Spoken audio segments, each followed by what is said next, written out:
आणि आता महाविकास आघाडीचाच गुलाल सोलापूर आणि बारामतीमध्ये लागणार असा निर्धार विजयसिंह मोहिते पाटील यांचे बंधू जयसिंह मोहिते पाटील यांनी केलाय। आम्हाला कोणत्याही ईडीची भीती नाही असंही त्यांनी म्हटलंय। नेते आदरणीय देवेंद्र फडणवीस साहेब यांनी अत्यंत मोलाचं सहकार्य केलं।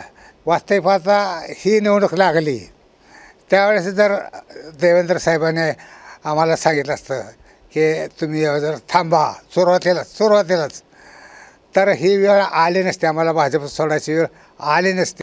आता तुम्ही निकष करत असताना 5 आमदार निंबाळकरांकडे आहेत म्हणून सांगितलं।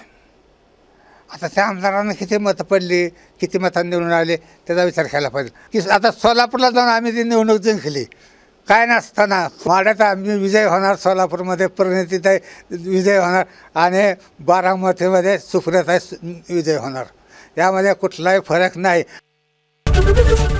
एबीपी माझा, उघडा डोळे बघा नीट।